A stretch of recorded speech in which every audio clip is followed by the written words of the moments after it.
doing, Jets fans? That's the question. I can't even go on Twitter. I can't type a message on Twitter with this fan base. It's unreal. It's unreal. The Jets fan base. Is it because we're from New York and New Jersey? Is it the pollution of New Jersey? Like, what's wrong with us? And I'm from New York too, so I'm allowed to insult us. What is wrong with us? Are we all emotionally disturbed? Like, why can't we have different opinions without being disgusting?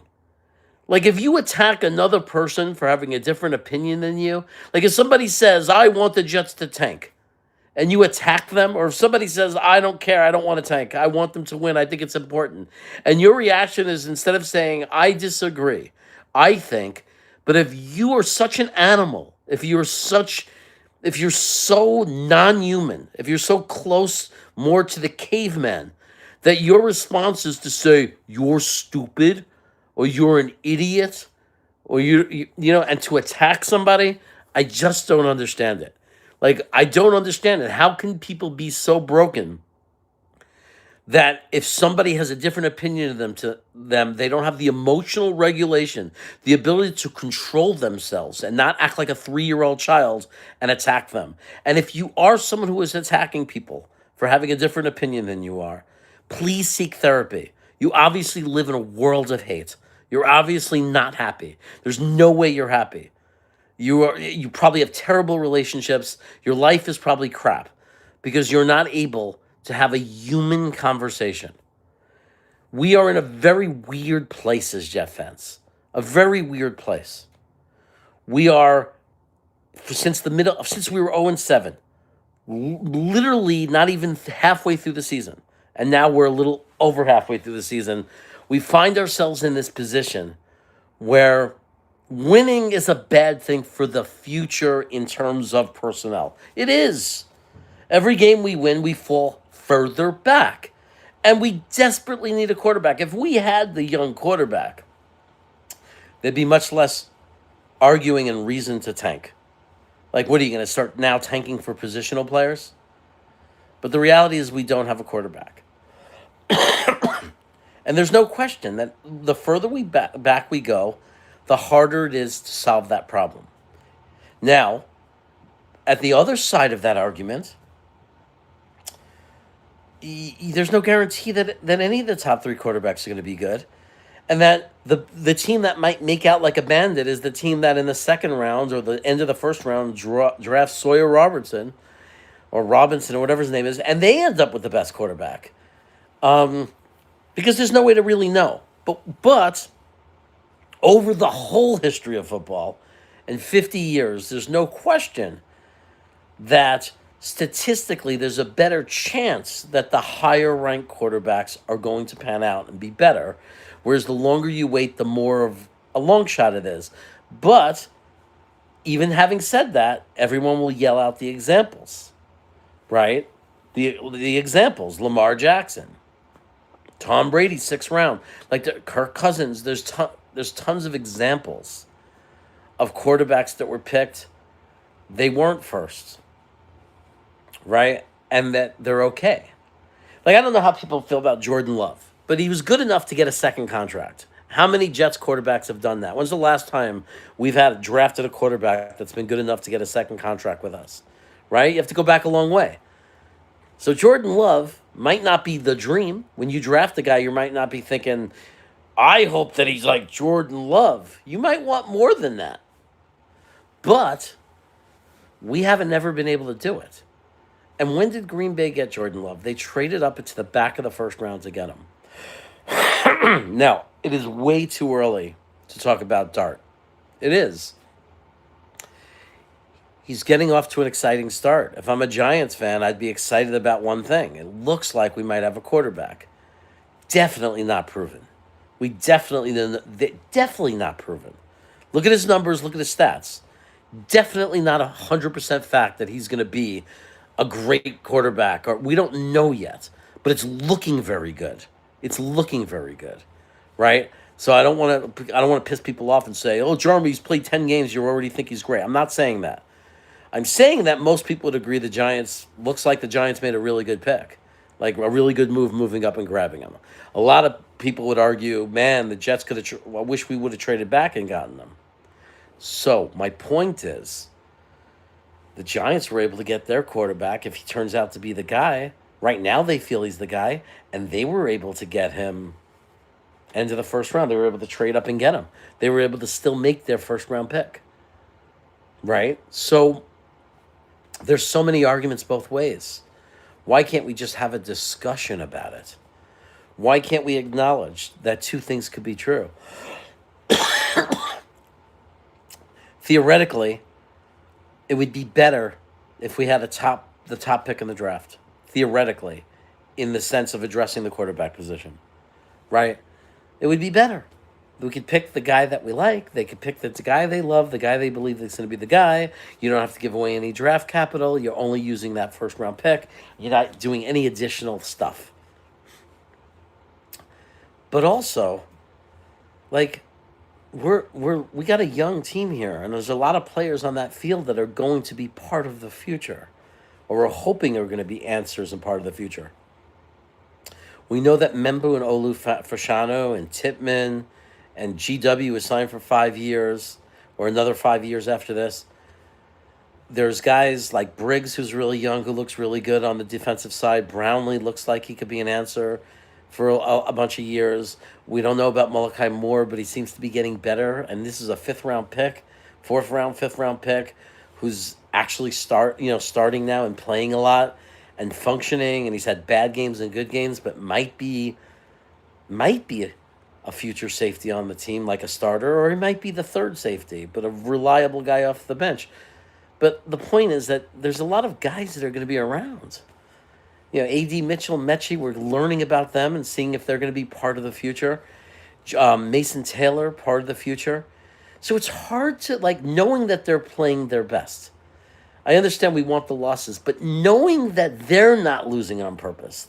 We could fight amongst ourselves all we want. We could root for what we want to root for. We have to be honest.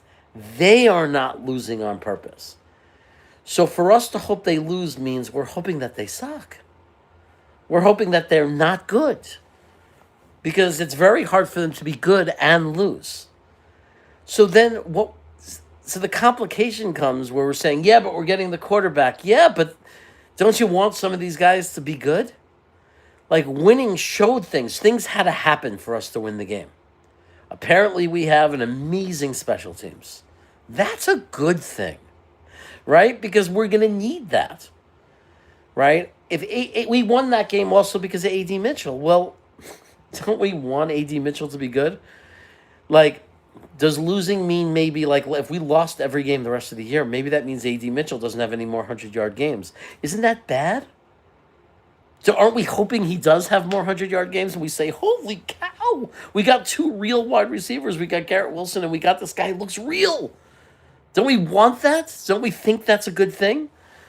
So it's complicated for me. I mean, yes, my perfect scenario is if Atlanta, at the end of the game, if Atlanta, in that last drive, would have had some lucky big run. Some breakdown, they do a double reverse, it works. They get into field goal range, they kick the field goal, and they win the game. That would have been the best scenario. Because we still would have had the A.D. Mitchell thing. We still would have been able to look and say, hey, Olu Fashanu played really well. Joe Tippmann played really well. We'd be able to look at things and still point out the same things. And then still help the draft situation. The one thing that we can't replace is the feeling of winning. Some people think it's meaningless and it's a year later it means nothing. Some people believe that these young guys having the feeling of winning and the belief of the coach, and maybe if we win a couple more games to be able to say, hey, we were 5-5 in the last 10 games of the year. And that means something because we could go in believing we're heading in the right direction. Some people say that means nothing. And some people says it's everything. And I'm a guy, maybe I'm not to the extreme of it's everything. I don't believe that it's the most important thing and it's impossible for the team to just lose out and still get a winning mentality next year. I also am not going to argue and say it means nothing. Because even to me, how I feel about Aaron Glenn as our coach moving forward, if he goes 5-5 in the last 10 games and we end up with 5 wins, that does mean something. It does tell me something about him as a coach. It tells me it's not the disaster we thought it was when we were 0-7. You can't tell me that there's not a difference. When we were 0-7, this guy was epically bad. This guy was giving Adam Gase and Kotite a run for his money. If we win 5 games, we can't make that argument anymore. He'll have matched what the last year's coaching staff did without Aaron Rodgers. We threw away Aaron Rodgers without Sauce Gardner after 7 games, without Quinnen Williams after 7 games, with GW missing a bunch of time. We'll be able, imagine we end up getting the same amount of wins. I'm not saying I want that, but I'm saying imagine we end up with 5 wins and we can make the argument of, well, how then? We know that maybe Aaron Rodgers lost his stuff and is not the greatest quarterback in the world, but we know he's better than freaking Justin Fields was. He's better than Tyrod Taylor. He is. Aaron Rodgers last year is better than Tyrod Taylor. Tyrod Taylor is holding the ship for us, but Aaron Rodgers, not putting him on a pedestal, not saying he was great, was better than these guys. We can't argue that. He was.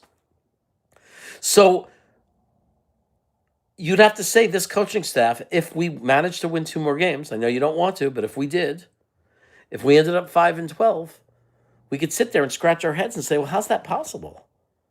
How did we take downgrade our quarterback? We went from Aaron Rodgers to Justin Fields, horrible, now to having to use Tyrod Taylor. And no Sauce Gardner after 7 games. No Quinnen Williams after 7 games. How do we not look at that? I just don't understand. Like, how do you not look at that and say that that doesn't have some positive to it? To say, well, we can't argue that Aaron Glenn's the worst coach we ever had anymore. We not yet. Like we could put off the argument that he's epically the worst ever. He's up there historically with Kotite and with Gase, because then explain to me if that was the case, why he was able to win the same amount of games as a team we thought was going to go to the playoffs and compete for a Super Bowl last year. It means something had to be better or as good. Like, why? How could we win the same amount of games, yet we did it with Justin Fields, Tyrod Taylor instead of Sauce Gardner, instead of Aaron Rodgers, and we did it without Sauce Gardner and without Quinnen Williams for 9 of the 17 games, or 10 of the 17 games. How? It must mean that Aaron Glenn started to learn how to coach, or learned from his mistakes, or improved as a coach. It must mean that, right? I mean, I don't understand how we can not at least wonder. Are we going to call it happenstance? Are we going to go green bean on the situation? And what does this button do? What? Did I shut off the chat? I mean, I don't believe that there was no chat at all. I just don't believe it. I am live. Come on, somebody like the video. There is talking. Yet I don't see any chat. Welcome to the live chat. Oh, there is. Nobody's chatting. Usually I get that guy Todd to say, "What's up, everybody?" If anybody's out there, you want to just put a letter in the chat, just so I know the chat's working. That'd be appreciated. But anyway, what's wrong with Jet fans? Why can't we at least acknowledge the other position? Or why can't anyone else? I feel like I'm the only one in the world in the middle. Is there anyone else out there that agrees that they kind of want to tank? They want to lose, yes, for a better spot, but they also don't. Like, they're torn. They also want to see the team play well, and that it's hard to root against them. Is there anyone else other than me? Am I alone in this? Is everyone else living in the incredible extreme of either, no, you're a total piece of crap if you don't want to tank, or you are a piece of crap fan if you want to tank? Is everyone in that boat? Is there anyone in the middle that can understand both sides of this? That's what I'm asking. Is there anyone? Am I alone in this? Am I the crazy one? To acknowledge both sides of an argument. I mean, and that's the problem with the society in this world, probably with everything. That's why this world is so fucking fucked up right now. Is because everything has got to be so extreme. There's no room for negotiation. There's no room for moderation. There's no room for listening to the other person. There's no room. It's like it's both sides. I'm 100% right, and they're 100% wrong, and there's no room to even listen and to even hear the other side. That's what it feels. And I don't understand, how did we get there? There used to be things in high school called debate teams. We used to acknowledge that you could debate, and people used to concede things like, I concede that that is true, and be able to acknowledge the other person's argument. I don't understand what happened to that world. I don't want to get into the little political things for examples, because then it's going to spark emotions in people. But there's so many political arguments that where neither side, neither extreme is right, and it's so clearly the answer is somewhere in the middle, somewhere in the middle. And when we lose sight of that, and it's got to be the extreme one way or the other, now you have the shitty world we're living in, where it's just hate, divide and hate, instead of common understanding. And I guarantee you, the truth is that we probably agree on 80% of every issue. We really do. And it's except for the extreme people, that most people agree on these things, but are so gung ho, and I have to be on a side, that they're not able to acknowledge the other side. I'm convinced that there's no way half the fan base says we absolutely have to tank, and there's no consideration that really believe. Like, does that belief of we're better off tanking have to also include there's no value in winning, no value, that it's absolutely worthless and a waste of time? Like, if you're a person who thinks like that, I'm sorry, but something's wrong with you. Why can't you at least say, why does it have to be that you have to back your opinion up so strongly that you have to shut off all critical thinking, and not still be able to say, I want to tank, I want them to lose, I want the better draft pick, but I also acknowledge when they win and when good things happen to them, that that's not a complete waste, and that some good could come out of that.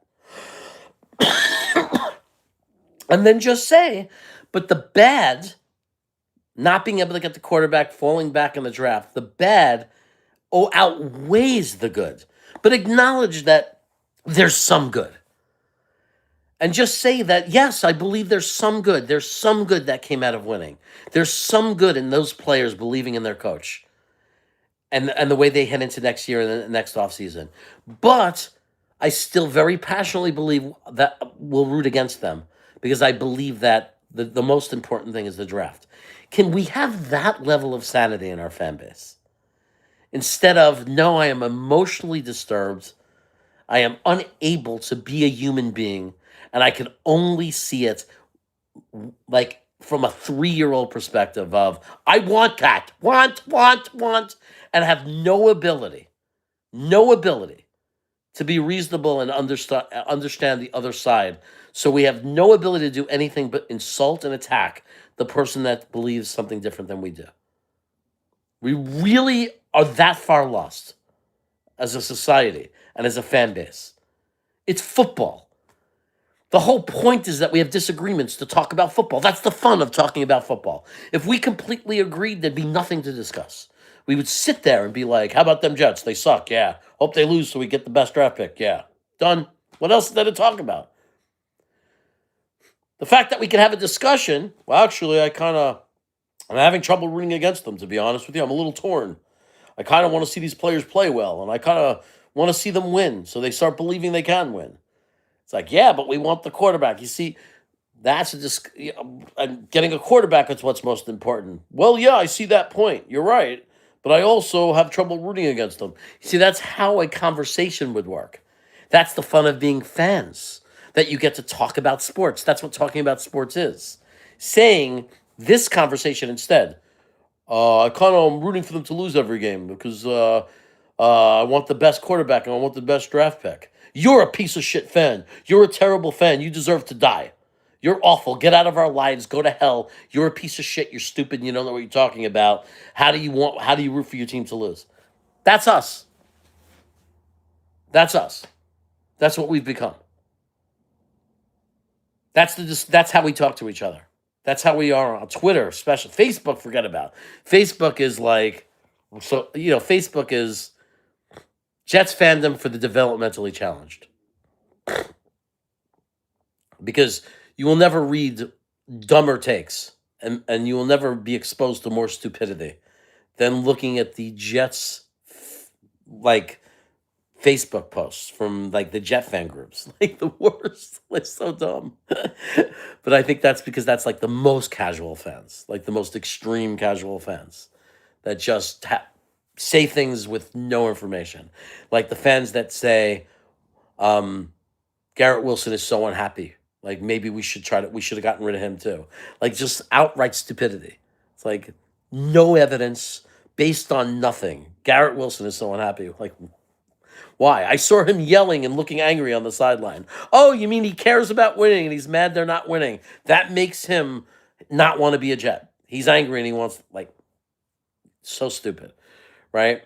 Then you got X, where fans are knowledgeable but emotionally disturbed. Like, because they're knowledgeable, but they think that some of that knowledge makes them absolutely 100% perfect, right? It's so rare to meet somebody who says, I like this quarterback the best, this quarterback second, this quarterback third. Who do you like? Oh, you like the other quarterback better. Okay, how come? What do you like about them? Oh, the reason I like this guy is because of this. That conversation doesn't even exist on Twitter, on X. Doesn't even exist. I don't even want to say who I like. Because if I say the quarterback I like best, if I do a ranking, look at anytime somebody does a ranking, look at the comments. It's never, I disagree, I would put this guy here. It's, you're a piece of shit, you're an asshole, you're dumb, you're stupid, you deserve to die, you're like whatever it is. Like, it's always attacks. If you're someone who does that, really reflect on your life. If you don't agree with a ranking that someone puts on there, somebody puts a ranking on it, and your instinct is to attack them personally. Not to say, I think these rankings are horrible, I don't agree with these rankings, but to say you're an asshole or you're a loser. You're the loser. You're the one that needs help. You're the one that needs to talk to somebody and find out why you respond like that. What is it that threatens you so much when someone else disagrees with what you're thinking? And the worst part about it is that a lot of the people who rank quarterbacks do base it on nothing. They watched a highlight. They watched one game. I watched Alabama and Ty Simpson looked great. He's the best quarterback. That's what they're basing it on. Because they watch him a few times. I mean, at least be honest. And some people base it on what they hear other people say about the quarterback. They don't even watch the quarterback. Or some people look at box scores. So can you imagine, like, not even taking the time, like, you're not even somebody, because you don't have the time, let's say, not even looking at, like, actual film of all the three quarterbacks and really studying them, and your opinion is based on, because you watched some highlight film, and you like the guy, which is fine. But can you imagine, rather than watching that highlight film and saying, I love this guy, instead of saying it just like that, say, I love this guy, and everyone else who has a different opinion is stupid. Even though that your opinion is based on so little data and so little information. Do you know how many hours and how big of a scouting team every NFL organization has? Do you know how much time they spend looking at film to come up with these rankings, to come up with who they like and who they don't like? But somehow, magically, we believe that we could watch a highlight film of that quarterback's 10 best plays or 15 best plays and know whether or not that makes them a good NFL quarterback. Or watch them on a team play a team that's so inferior to them that the quarterback could smoke a cigarette if he wanted in the pocket because nobody's pressuring him, and then throw a football to a guy that's 20 yards open all alone and say, that's a NFL quarterback. Even though if you watch an NFL football game, you will never see, rarely, only when it's a broken play or a defender falls, it's like a rare gift, will you ever see a receiver running wide open. Like it happens once a game, twice a game. It happens a little. But in the NFL, wide open is a step. We point and say, look, he's a step ahead of him. He's wide open. Never 3 or 4 steps. That's college football. In the NFL, count 1 Mississippi, 1 rush, 2 rush, 3 rush, 4 rush. Count the seconds out. How many times will you ever see a quarterback have more than 3 seconds in the NFL? When they drop back to pass, how many times will it go 3 rush and they're still standing there with time? What percentage of the plays? But then watch college. Watch some of these quarterbacks that we tout in college that play for Oregon or Alabama or Georgia or Miami or whatever team it is. The superior programs. Watch how much time they have. 1 rush, 2 rush, 3 rush, 4 rush. Sometimes it's 3 to 4, 3 to 5. Do you know the difference? If you're in between 3 and 4 versus in the NFL when you count, it's between 2 and 3. Do you understand the difference? That is, you might say it's only a second, but 3.5 seconds to 2.5 seconds is like 50% in percentage more time. It's tremendous. It's so long. It's an eternity in the speed of the football game. The difference between dropping back and having 2.5 seconds before that pocket starts to cave versus 3.5 seconds is tremendous. So if you really want to generate and really want to analyze a quarterback, it makes sense to say, hey, it doesn't mean he's bad, the quarterback. It's not his fault. It's a good thing that he has a lot of time, but I'm going to consider that. If I'm watching a quarterback play for a team and he clearly has 3, sometimes 4 seconds in the pocket clean, I'm going to acknowledge that and know that it's not going to be like that in the NFL. And I'm going to say, let me look for the plays where he doesn't have a lot of time. And let me just focus on those plays. Let me find 10 plays where it breaks down in under 3 seconds. And then look at that quarterback and see, how does he hold up? Does he keep his cool? Does he panic? Does he throw an interception? Is he able to slide around the pocket, maybe buy himself some more time, but still look at the field? Does he check it down? Not a bad thing. Checking it down, you're supposed to check it down. But in the NFL, you can't always do that, right? If you're looking at a college player and that's what he does every time, check it down. It doesn't mean he's bad, but you got to be, can he throw downfield though? Because what are we looking for in a great NFL quarterback? We're looking for a guy who's going to be able to get rid of the ball in under 3 seconds consistently. Like it's part of their game. They're able to do it. They get rid of the ball in under 3, preferably 2.5 or less. Got to be under 3, not functional. You're not a functional NFL quarterback if you can't get rid of the ball in under 3 seconds consistently. You're not functional, okay? I mean, unless you're playing for the greatest offensive line in history. It's not going to work, right? We know this. It's factual. We could look at data that proves it. Over 3 seconds consistently, you're being banged around the pocket, you're being sacked. It's just not possible, right?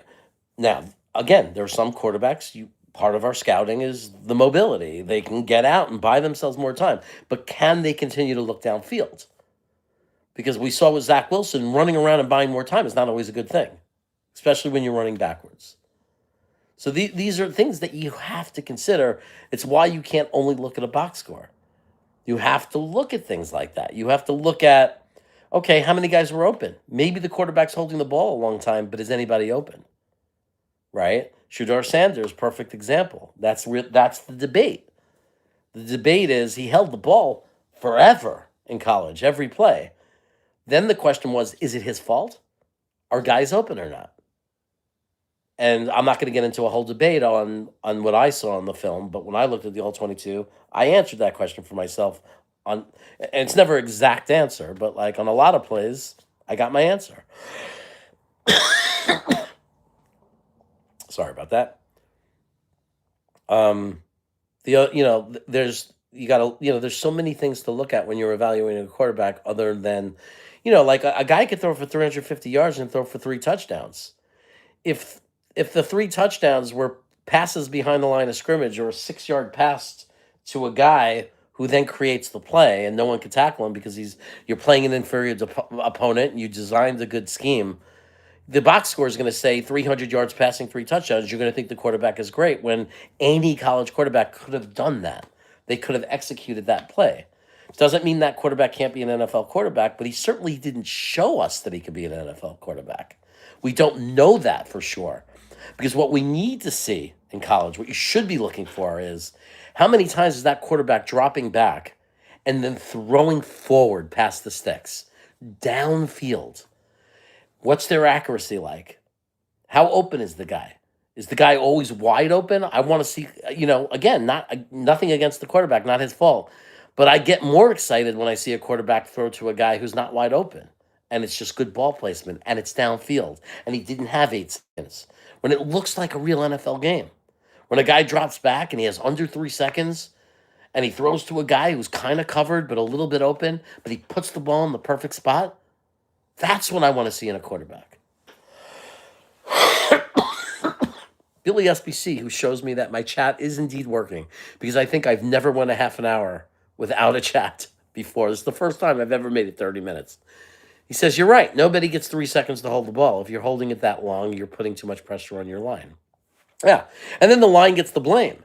Like in the beginning of the season, we had Jughead saying, we invested so much in the offensive line, and it's not good. Look at all the sacks that Fields is taking. That wasn't the offensive line's fault. Tyrod Taylor is starting to prove that, right? Because we're not seeing this horrible offensive line. Why? Because there were so many times it was sacks and pressures where it was just unfair judgment of the offensive line. They were blocking. They were giving him 3 seconds. It's not their fault. It's impossible. You can't give a guy 5 seconds. No offensive line is that good. Understand what they're doing. They're not allowed to hold. They can only block and stand in front of 275-pound animals, 300-pound animals that are stronger than you ever imagined and faster than you ever imagined. And they're running and fighting to get past you without being allowed to hold them. How long can you really be a human being? How long can you expect them to be able to keep these men away from the quarterback? How long could you expect them to do it? We have our answer in the NFL. If you could stop them and block them and keep them away from your quarterback for 3 seconds or more, you're an all-pro lineman. There's another half of that game in the run game. Can you push people? Can you move people? But for the pass defense, for the pass blocking, you give your quarterback 3+ seconds, like consistently, rep through rep, you're like a Hall of Fame offensive lineman, I think, if it's over 3 seconds. Because, again, I think 2.5 is the real measure. So, Billy says that's true. And I wonder how many Jet lineman injuries over the years have been caused by quarterbacks holding the ball and straining the linemen. Well, it is possible that you can cause injuries that way. Because if a rep just goes 2 seconds and the quarterback got rid of the ball, there is less chance of, during that play, a guy getting hurt. And the longer it goes, the more guys start getting moved and linemen start to step on each other, right? So it is a good thing to think about and analyze. That'd be a great advanced stat. Like, look at all the times offensive linemen got hurt during a play and look at how long the quarterback was holding the ball, and to see if there's a correlation between length of play and injury. That would be a wonderful advanced stat to look at. Because that would be more evidence of why. That'd be an amazing thing to know. Wow, quarterback that gets rid of the ball faster has less offensive line injuries. And it might be true, like Dan Marino, if you think about his career, he always bought gloves for his offensive line, consistency. They always seem to stay healthy. And that could be an argument of why. Because Dan Marino had a quick release. He got rid of the ball quick. All the great quarterbacks get rid of the ball quick. That's why it's crazy when casual fans get mad at people who don't agree with him and break the bad news to them. Like, I love this quarterback, and say, well, that quarterback holds on to the ball 3 seconds or more. Like, people jumped on me for Shador Sanders, jumped all over me for saying the truth, that he holds the ball over for a long time. Even though it's a true fact, I was just stating a fact. They get so angry because it goes against their little freaking belief that he's this great quarterback. They want to believe he's great. And now I'm just giving them some information that's true, that is a concern. It doesn't mean he's not good, but it's a concern, and they get so angry over it. But the reality is, if you look back at every great quarterback to ever play in the NFL, measure their release times and how long it takes them to get rid of the ball, and you're going to find a correlation. It's not perfect. Correlations in science, like results of there could be outliers. There could be people who held the ball long that were good. So before you jump all over me, understand that you look at averages. You don't look at one person or one example. You look at the overall, and you could find and you could prove that there was a correlation to quarterbacks, like how long does it take for them to get rid of the football? And if you rated them that way over the course of their career and took 100 quarterbacks and then ranked them, I guarantee you there'd be a correlation between the level, like Joe Montana, Dan Marino, Tom Brady, Peyton Manning. I guarantee you that those guys would swing towards the hold the ball less time.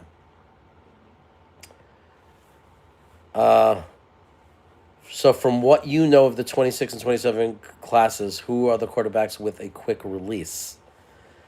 I haven't dug into that kind of analysis yet. That's January for me, AbLab. I haven't looked at any all 22 all that much. That's what I spend a lot of time doing in the off season because there's nothing else to do. So I spend a lot of time getting into that kind of stuff, like doing the counting. And right now I can only go by my eye. The reason I like Mendoza right now, from what I've seen right now, is because it's not because of anything against Ty Simpson or anything against Dante Moore. Like, nothing bad against them. Nothing they could do about it. But right now, the reason I have him on top is because I see the most evidence from him.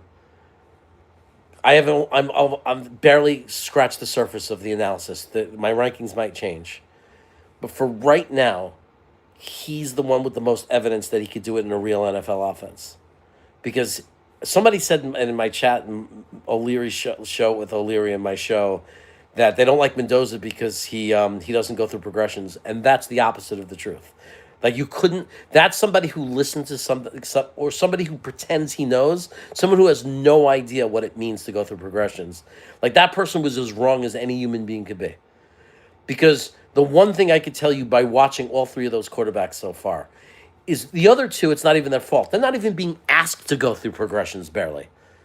Like 90% of the plays in Oregon don't go through progressions. They're like RPO or their first read. They're getting and that's not against the quarterback. They're doing a great job. Dante Moore's doing a great job. I'm just saying, how often do you see Dante Moore drop back 3 steps, 4 steps, and look different ways and sit in the pocket? Watch a game. They're quick plays. He's getting rid of the ball. The design plays.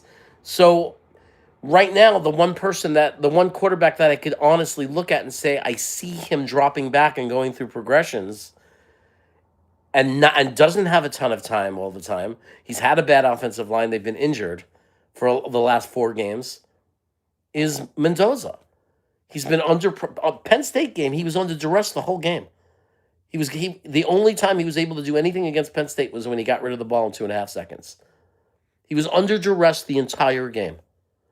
And people don't see that. They're like, they act like it's bad on him. Look at him. He's struggling. We can't draft him. What are you talking about? He's under duress the whole game. He's the only quarterback that's showing you that he could even move the ball or do anything in under 2.5 seconds. The other guys, we don't get to see that because it's never happening. They have all day. Or they're running a play where they get rid of the ball in 1.5 seconds because that's the play. Snap the ball, throw it right to the guy who's standing there. So it makes it harder to evaluate those guys. I have to look at the film and I have to pull out of all the games how many times Dante Moore had to drop back, actually got to drop back and go through progressions. And then I got to look at all those plays before I decide or judge who he is. I see the obvious talent. I see the arm. I see his ability to throw on, the obvious things.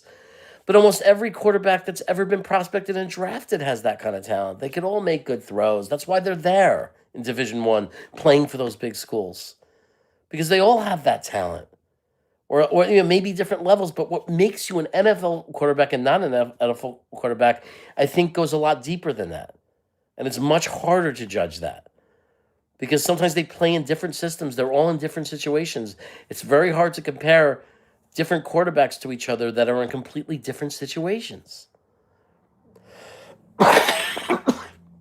Drew Aller's another one. Plays in a very different offense, or played before he got hurt in a very different offense than those other guys.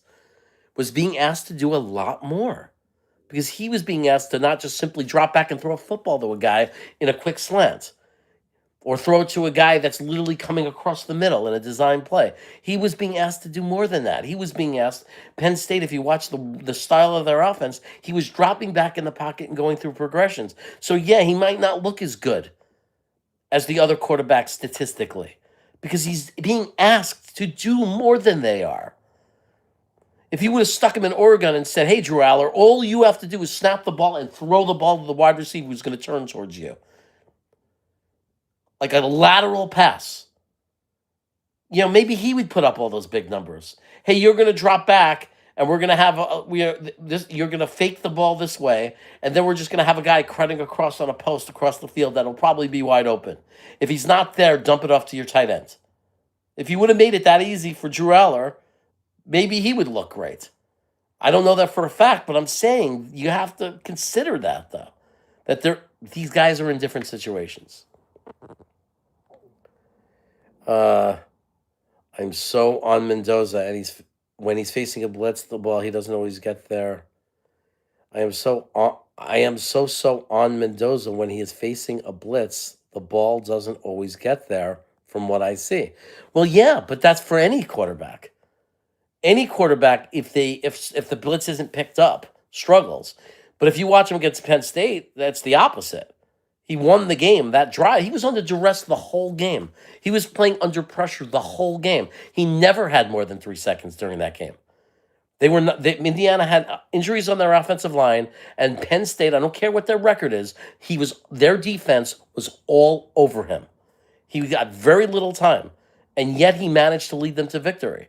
He managed to run successful drives, and that last drive was tremendous. He was under crazy duress.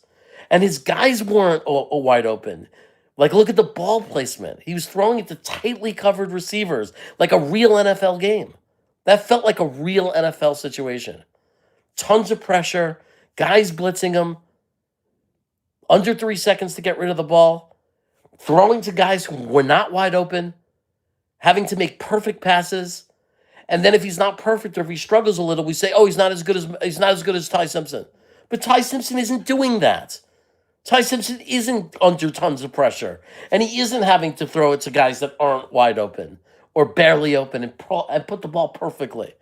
Because I see somebody then argue, oh, but look what Ty Simpson did, and they show a play of him throwing a bomb to a wide open receiver, and it's not even in stride. You could see that the receiver has to slow down to catch it. And in the NFL, that's an interception or a deflected ball. At best, you'll get a pass interference, because you have to slow down and the defender might run into the receiver. At best. So, you just have to realize that. But yeah, when you see a guy, Ablab, that's under pressure, he's not going to look as sexy as the guy who isn't. But very few, how many do look good? Look at Dante Moore when he was playing a tough defense. Dante Moore's had some really bad games. When he played really good defenses and he was under pressure, he did crumble. He did struggle. He wasn't the same, right? Not terrible, though. I still like Dante Moore. He wasn't terrible, but he wasn't as good. Same thing as Mendoza. Not as good. No quarterback is as good if they're under duress and pressure. No quarterback. And yeah, Mendoza, I don't disagree that Mendoza, there might be some question with his arm strength, but I think it's strong enough. That's the thing. He doesn't have the arm that Drew Aller has. He doesn't. He doesn't have the cannon that Drew Aller has. But Tom Brady didn't have the cannon when he came out, right? I mean, like, you know, Joe Montana didn't have, that strong of an arm. So it's not the only measurement. It would we wish he had a stronger arm, but it definitely doesn't classify as not strong enough, his arm. Like, I don't think. I'm watching some of the passes he's making. I don't sit there and say his arm's not strong enough for the NFL. It's not a plus, though. I wouldn't give him bonus points for it. Like, he might in that category rank behind the other quarterbacks, but man, how many times have we assumed because a quarterback has an incredibly strong arm, and he looks, oh, look at the arm, look at this great arm, and then he's terrible in the NFL. He's never much of he's not a great player in the NFL because, yeah, it's like you could have a strong arm, but if you can't handle pressure, if you can't place the ball well, or if you don't have touch on your passes, um, I mean, Mendoza's not perfect. Like, there's been games, that I'm grading and charting him where he's like a C, but that's like with all of them. None of them are great. Like, none of them have been great. Like, we don't have a guy who's generational, who's great against every defense, who's been like consistently great every week. Dante Moore and Tim Simpson have given me just as many concerns. Like, when they're under pressure, I've seen them do things that are just as concerning. But I expect to watch lower quality of football with less results when they're under pressure, because that's football. The NFL quarterbacks are worse when they're under pressure. Like, you just have to compare it to, okay, but are they functional? Like, like, you have to change your bar. Like, if you're 50% completion rate, and you know what I mean? Like, like the bar lowers, but you could still compare every quarterback under pressure and then say, well, maybe 50% is actually really good because every other quarterback is 25% when under pressure. You know, um, I don't hate that. Take a shot on a quarterback in the second and third who has a higher ceiling, strong arm is overrated. I agree, though. I don't hate that. I don't hate that at all. Sawyer, that guy Sawyer Robinson. I said it before. I wouldn't be. If they love him, if they believe in him, and we get him at the end of the first round, early second round, um, and that's what they want to do. I don't hate it. I don't hate it because I know that if they like him, and I like him, I think Sawyer Robertson is a guy that might move up. By the time we're done, he might be a top 15 prospect. Um, I I'm not against that strategy. I wouldn't mind if they took Drew Aller if he slipped to the second, third round. He fell off for freaking why? Because he struggled against some good teams. Oh, so he's not good. They all struggle against good teams. I've seen a million guys struggle against good teams. That doesn't make them undraftable. So I am not against it, Ablab. I respect that opinion completely. Like, if you don't completely love a quarterback, do not use a first round. Do not use a top 10 pick on him. If you don't love him, don't do it. Or if trading up costs too much and you think you're giving away too much capital and you don't love the quarterback enough to do it, then you don't do it. You have to believe in what you're doing. That's my number one thing. I want the Jets to do what they believe, but if they believe that one of those three quarterbacks is a superstar, then I think they need to really do everything they can to get him. But if they don't, I don't expect them to do it. I don't expect them to chase a player and invest heavily in a player based only on positional value. I just don't agree with that. I think it's the worst way to draft because that's how you then what happens when you draft when you do that and then you draft a Zach Wilson or you draft a Trey Lance or you draft a Mac Jones. What does that do to the team? It sets you back 3 years. Then it's 3 years before you get another quarterback. I don't want to be set back 3 years. I don't want the wrong guy.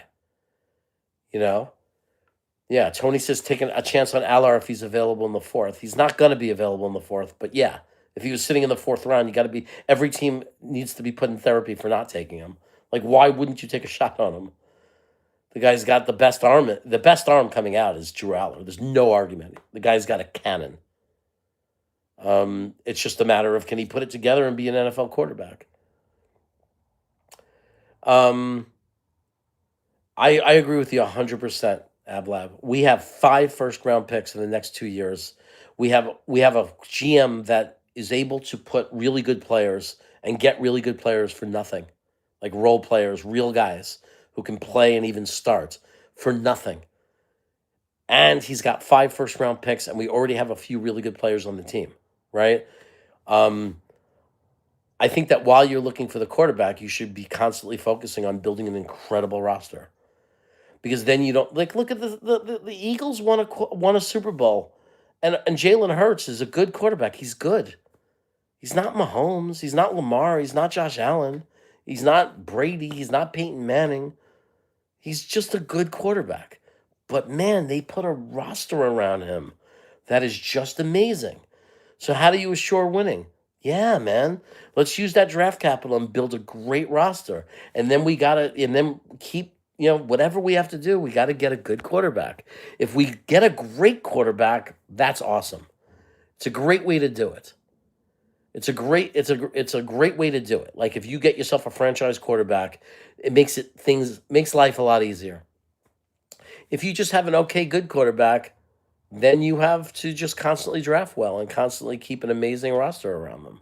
That's just the way, that's how you need to do it. It's like there's different ways to skin a cat. I hate to quote Salah, but there is. There's different ways to do it. I think the most successful way to sustain winning over the long term is coach quarterback. You get a great quarterback with a great coach, and then like Andy Reid Mahomes, right? I mean, the Tom Brady Belichick, you lock in something like that, and then you automatically are going to have a lot for a long time. But another way to do it is the Eagles, and because, like when their roster slips a little, they're not going to win the Super Bowl. Like we've seen them, they go up and down each year. When they get the roster to gel perfectly, Jalen Hurts is good enough and they can win a Super Bowl and they compete for a Super Bowl, right? It's not as predictable. It's not as great as the other method of having the great quarterback, but that special quarterback. But it's effective. I mean, let's be honest. The Bills are considered to have a good coach and they have an elite quarterback. They have not won a Super Bowl yet. The Eagles have been to 2 Super Bowls and won a Super Bowl with a good quarterback because they have a great roster, a more complete, more filled roster. So, I see somebody, another Jeremy, asking about Garrett Nussmeier. I I think Garrett Nussmeier is actually the most, if he's the right guy, if he's good enough. I don't, that's to be determined. I think he's, as far as experience and leadership and what he's been through, I think he's actually the most NFL ready. In that sense, if you go by experience and those kind of things, I think like he's like Drew Aller in that way. I don't know if he's good enough, but he's got tons of experience, and he's been asked to do things that are more common or more similar to the NFL on his team. So I would totally be okay if they took a swing on him, just not in the first round. And I just would, you know, if the guy's not there and we can't get one of the top three, and Garrett Nussmeier is the guy they want to take a swing on, and they believe he's the right guy, I'm okay with that. I personally, right now, and this might change. Right now, I'm more Sawyer. I like Sawyer better, but I think Nussmeier has some really good qualities. He's very mature. He's a really good leader. He's very old for his age, or for being a college player.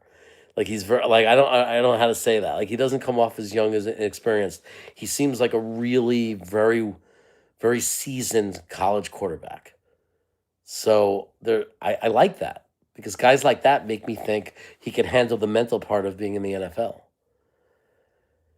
Think about Philly for a second. Since the '80s, they are always hovering around the playoffs. Always, that's where we are heading. Yeah, I like it, man. Pittsburgh too, right? For the most part, most of my life, Pittsburgh's always been, especially for the last 15, 16 years. What do they do well, Ablab? They draft well. Good coach, discipline, accountability, draft well. and get good players and bring in good players and get something out of your players. I really like what I'm seeing so far. I mean, I know he got off to a terrible start, but man, okay, let's start with the GM. I love this GM. He's really filling. I mean, we are without Quentin Williams and Sauce Gardner, and yet I don't feel like the team is that much worse because of the amount of good players he's found us. Like as far, and I don't say like we're this great team in it. We're 3-9, but I see him filling roster spots. Like he's doing a really great job.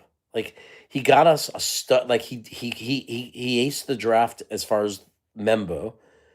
I think Mason Taylor was a great pick. I think AZ Thomas, the fact that he's playing and starting at cornerback in his rookie year and was a third round draft pick is pretty damn impressive.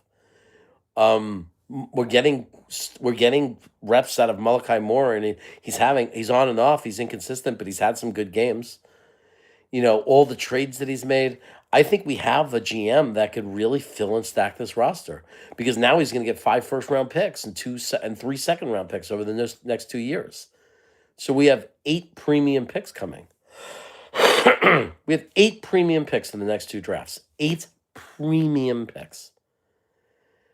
So we have an opportunity, and he's not limited to just that. He's really good at, like, A.D. Mitchell might be a real guy. Mechie might be a real guy. Briggs might be a real guy. So I'm also earning trust that this GM could find us quality outside of those premium draft picks.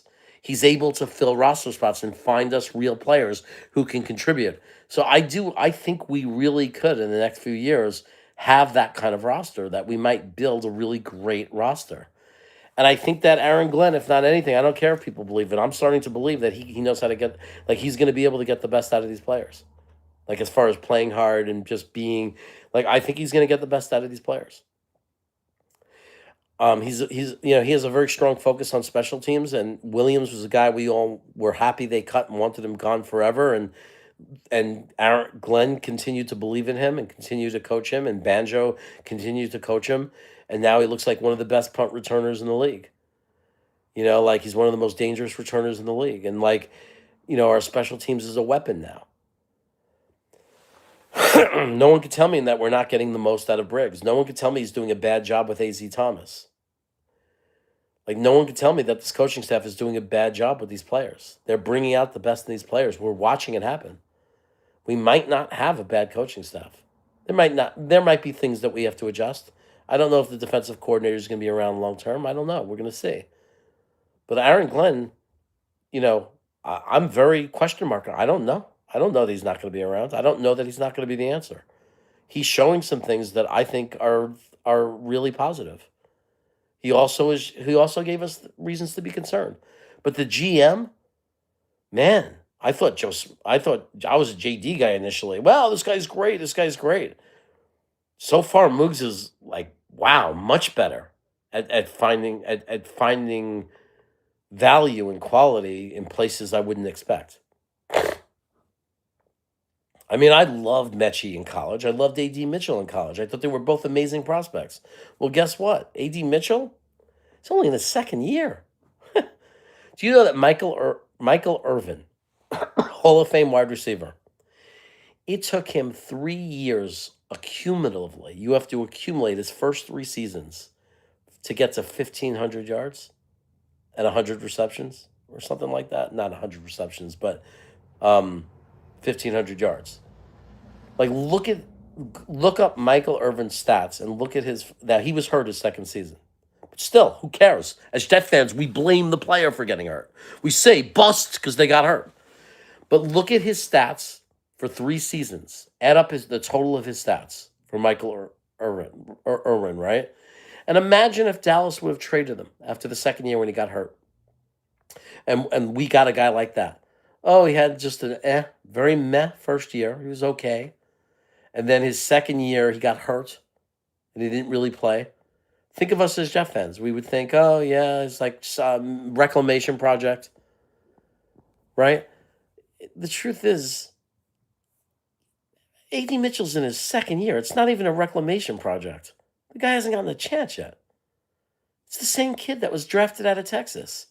It's the big, strong, fast, phenomenal guy that we had. A lot of us had him ranked the fifth best wide receiver in the entire draft, and that was in a draft that had Odunze and Neighbors and Marvin Harrison and Brian Thomas. Like, and for some reason, everybody is giving this guy a ceiling. Everybody is saying this guy A.D. Mitchell. Oh, he could be a WR2. He's probably a WR4. Why are we saying that about this guy? Why are we setting that limit on him? It doesn't make any sense. He's in his second year. He said there's no way we can completely judge him or decide how good he can be or not be. There were so many wide receivers from the NFL in history that have had great careers that were nothing their first year. We have no idea what this guy is. All I know is I saw a guy get 8 receptions, over 100 yards, who had a great game, who was running routes really well, who gets open, creates separation. Even in the first game when he dropped those passes, he was getting separation. Like, why are we putting a cap on A.D. Mitchell? Nobody who goes to Senior Bowls, like the people that I met at the Senior Bowl, all the prospectors, none of us, none of us were thinking A.D. Mitchell's a bust because he wasn't already a great player in the middle of season 2. He wasn't getting. He was lost. He was in Indianapolis Colts has a busy, crowded WR wide receiver room. He wasn't getting the opportunity yet. Like he just wasn't getting the opportunity. So why are we so decided in putting a cap on what A.D. Mitchell can do? Like, if you actually do the research, it's because people don't do the research. It's right away. I never heard of him, and they threw him into the Sauce Gardner trade, so he can't be good. But like, do the research. This guy was a second round pick. He was one of the top rated wide receivers in a wide receiver class that's going to go down as one of the best in the last 2 decades. So why are we sitting there and deciding that A.D. Mitchell's a WR4? He might not only be a great WR2, he might be the guy that was good enough to be a WR1. We don't know. We don't know yet. We don't know what his ceiling is. Thank you, Payo Time, and hello, brother, how are you? We don't know what his ceiling is. It's ridiculous for us to try to judge what his ceiling is. I'm not saying that he's going to be. I don't know what his floor is. I'm just saying we shouldn't have any decision on what he could be. We should just be waiting to find out. And we should be excited when he has a good game. When he gets 100 yards and 8 receptions, over 100 yards, in his 3rd week as a Jet. He's been a Jet for 3 weeks. He's playing with Tyrod Taylor as his quarterback. He's drawing for the first time in his life. He's the WR1, drawing the best coverage from the other team. He's learning how to communicate with his teammates, learning the plays, and already had a game where it's over 100 yards receiving. And I don't care what you say about Atlanta. Their defense has been good overall. Not consistent, but up and down overall. Had a good start to the season. Not a terrible joke of a defense. So why would anybody put a ceiling on him?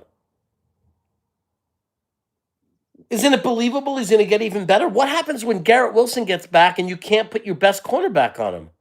Then what happens? He's doing this like he was getting open in New England against Gonzalez. Like, he's like, and we knew he would. Like, when we were prospecting him out of college, we were saying it about him. Go back and watch the old videos. We were saying before we knew he was going to be a Jet, before the draft. Look at what we were saying about A.D. Mitchell. Look what Dom C was saying about A.D. Mitchell. Look at all the draft channels. Go back in history and look at what they were saying about him. There were people who loved him, who were projecting him to be end of the first round. He was the WR1 phenomenal wide receiver out of Texas. Texas has always been known to put out great guys. We always prospect their wide receivers. They recruit great guys. And then it was like he gets off to a slow start in Indianapolis. Rookie year is rookie year. And then he had that drop going into the end zone. And I don't know, man. He fell out there. They have other wide receivers, and he just fell off out of their picture. I don't think they were totally giving up on him. They wouldn't offer him to us. They weren't. It wasn't a throw in that they threw in. We asked for him, and we demanded him and said, if you want Sauce Gardner, you have to throw him in. And they did it because they wanted Sauce Gardner really bad. So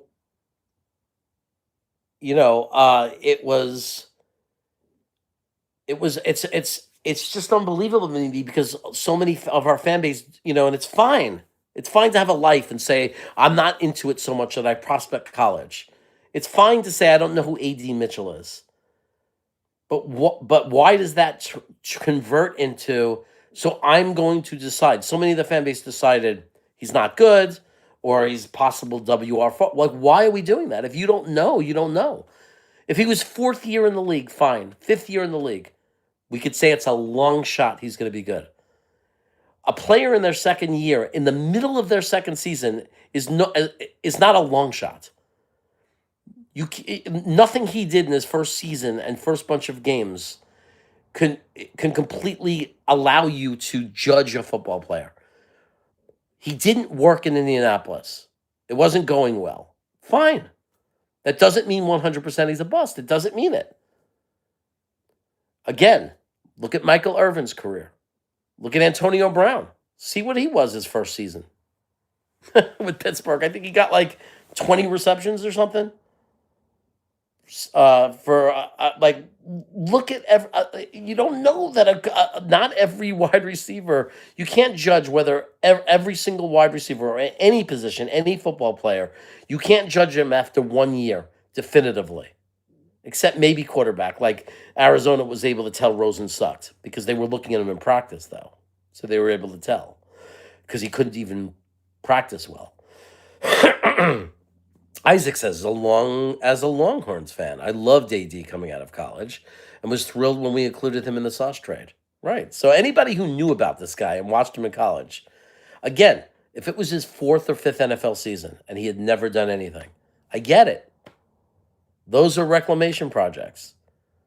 Those, it's very rare. You're not, you very rare. It doesn't happen all the time that you could squeeze anything out of them. That doesn't exist with a second-year player.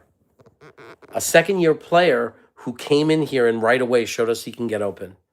A second-year player who in the third game that he was here, in his third opportunity, really is his second full game, like where he came in and started, 100-yard receiving game. Like I'm not declaring him a Hall of Famer. I'm not declaring him a Pro Bowler. I'm not declaring him a 1,000-yard receiver. I'm not declaring him a WR1. I'm not even saying he's a great WR2 and is definitely the answer for us. I'm asking why people are so sure he's not, though. Like, how do we pretend to know anything about him and what his potential is? There's so many people getting defensive. We still need to take a wide receiver in the draft. I'm not saying it's a bad idea to take a wide receiver in the draft, but don't tell me that we don't have enough in the next 5 games to evaluate this kid because we have to vary the level of need. What if this guy is a top WR2, could be a WR1 on other teams? What if he was a WR1 on football teams, would be 1,000-yard plus receiver? What if he's that? What if he is an excellent, incredible, like he's a guy who could be a WR1, one of the top WR2s in the league. Like, wow, that team, look at those 2 receivers. They got A.D. Mitchell, he's not even their WR1. What if he's that? That doesn't mean we shouldn't draft a wide receiver, but is the urgency as strong? Now we're going to argue that we need 3 great wide receivers, that we need to put prime draft capital into a third receiver? If we have 2 that are great already, if we have 2 excellent receivers, and then Mechie is a slot, and let's say he's looking good, the way he's been looking, let's say he looks like a good functional slot, and then you got Smith that you're hoping you're still developing, he creates a lot of space, you're going to tell me that we have to use a first-round pick on a wide receiver? Why? How many do you need? I'm not saying it's a bad thing. If Chris Bell was there, I'd be all over it. Yeah, give me Chris Bell. I'm all about that. But don't tell me that we have to. When we have when we right now don't have any real safety. We're hoping Malachi Moore is going to develop into something. We have no safeties. We desperately need a dominant linebacker, like a real linebacker. We desperately need an edge. We probably need 2 edges. We need at least one really good edge. We're going to need a guard or a center. We already have that identified as a need. We could use another tight end. What's wrong with having two? Like we could use we don't know what Jeremy Ruckert if he's going to be around. There is a lot of needs on this team. Like, don't sit there and yell at me that we have to have a wide receiver in the first round if A.D. Mitchell's really good. Like, what are we talking about? You don't think we have bigger needs on this team? We have a lot of needs on this team. If A.D. Mitchell is great, if he's like a WR1 type of wide receiver, and he's our number 2 to Garrett Wilson, and Mechie's a good slot receiver, how can you possibly say that we have to use a first round draft pick on wide receiver? Like, why? Why? What if that kid from Oregon, the tight end, Sadiq, was there with that Indianapolis Colt pick? What if Sadiq is there? You telling me we need a wide receiver over Sadiq? Again, if Chris Bell's there from Louisville, if a guy you love is there, take him.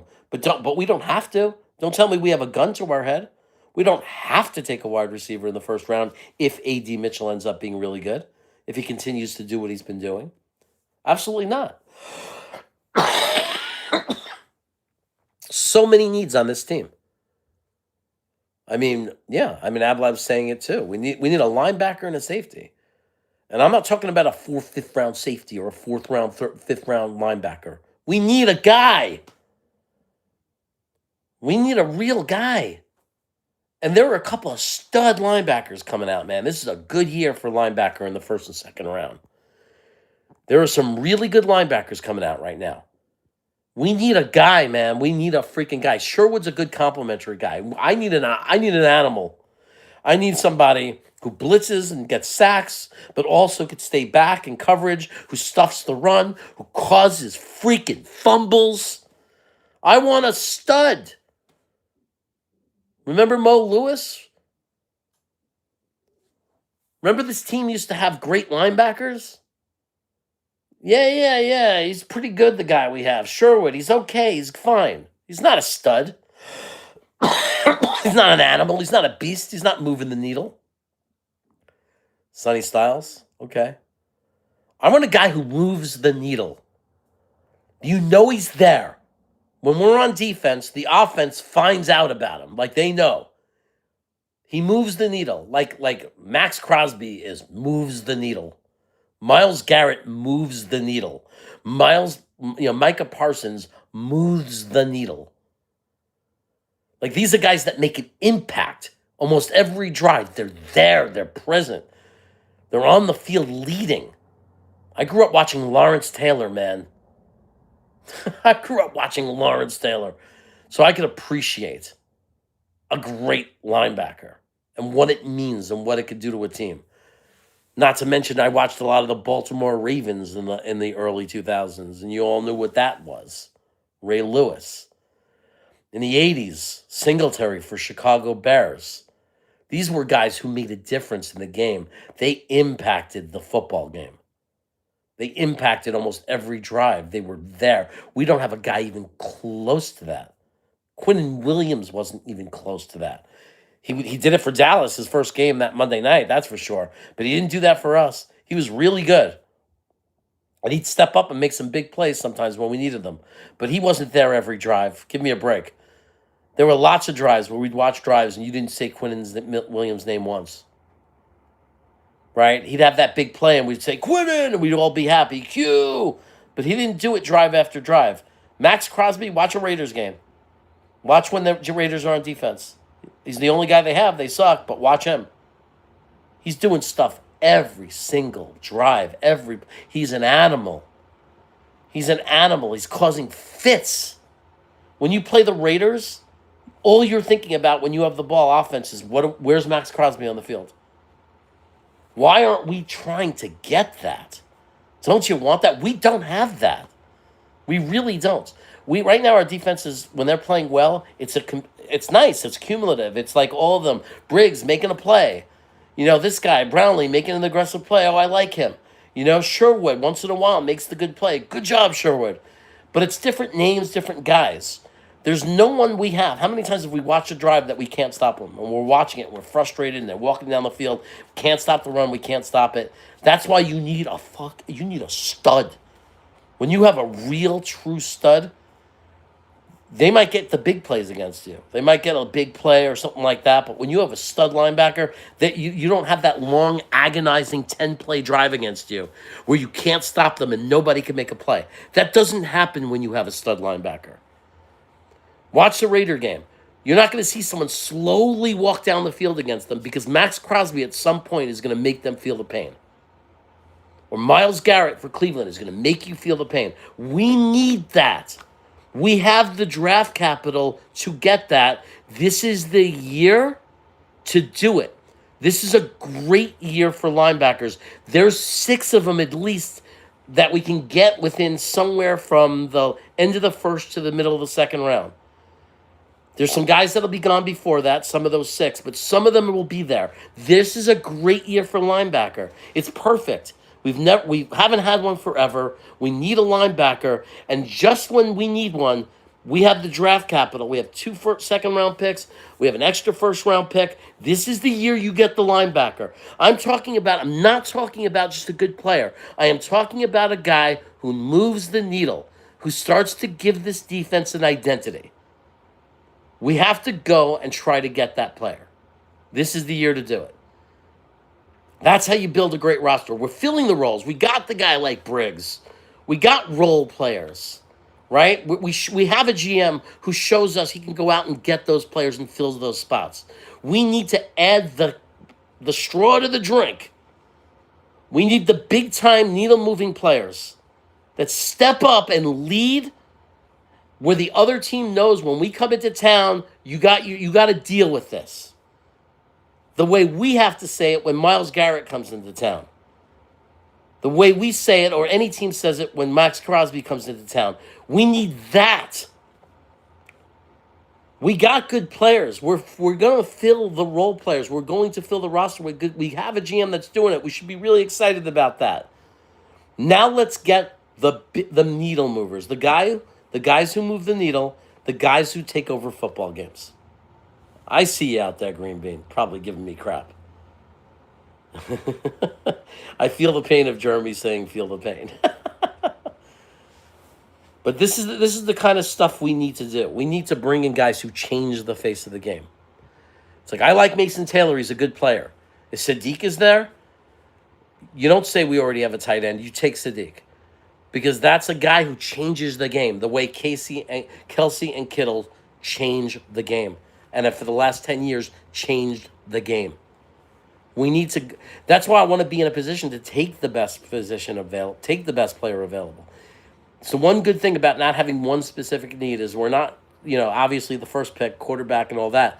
But for those other picks, we have enough needs on this team that we filled in enough role players that there's no gun to our head in a lot of the position rooms. It's just we're in the luxury of where do we want to put the superstars, right? We have a couple of good defensive tackles, right? We desperately need another safety, but Malachi Moore might be a guy who can fill a role there, right? But like Sherwood and Williams, we have guys that fill the role. There's no urgency. There's no gun to our head in any one position. So we have the luxury of saying, when we pick in the end of that first round, when we use that first round pick, which hopefully the Colts won't make the playoffs, it'll be the 18th pick in the draft. When we go up to the podium with the 18th pick of the draft, we could actually look and say, is it the best linebacker available that we want? Is it Sadiq that we want? Do we want to stack the wide receiver room with like a Chris Bell? We have the ability to ask that question. Do we want to go for a stud defensive tackle? Although I prefer to just grab a bunch of fatties at the end of the draft in the 4th and 5th rounds. We have a million picks. Just draft me. Bring in 4 fatties and let them fight it out. But the point is that we are in a position that we have enough needs, but the needs aren't functionality. The needs are stars. Like, yes, we have a couple of good defensive tackles, but we need a star. Yes, we have a good secondary, like in the secondary, but we need a star. We need Kyle Hamilton. We need a star. right? We need that great guy. That's what we should be focused on. Yeah, man, I love AG. We definitely need a quarterback. Who's saying we don't need a quarterback? Like, what are we talking about? Of course, we need a quarterback. We absolutely 100% need a quarterback. But we have, guess what? We have 4 other first round picks and 2 other second round picks. And we also have in 2027 a ton of money. So there's a lot of other ways that we could build up this roster. And yeah, man, we need a quarterback, but you also need to put a great roster around that quarterback because how many times have we taken a quarterback and everybody cries we got the worst team for him though. The quarterback never had a chance because we had a terrible roster. So we have to build a great roster and get a good to great quarterback. The easiest path to sustain winning is a franchise quarterback, like a great like Drake May for New England. They have the easiest. So easy for them to be a winning team now. So easy because once you lock down that quarterback, man, the rest is so easy. The rest is so easy because wherever it's broken, you fix it. But you have the hardest position to fix and fill. That's all to me. All we are a good to great quarterback away from an easy like the next like we are going to love being Jet fans for the next 8 years if we lock down that quarterback because we have so much draft capital and we clearly have a competent GM that can put talent into that building that it's going to be easy. It's a no-brainer. We're going to be really good if we just get the quarterback. But yeah, I know somebody that I won't even address that. Yeah, we just need to. Yeah, Fields is the quarterback. That's what it is. Anyway, guys, I'm gonna go. Thanks for those of you that hung and stayed. When I X out, it's gonna take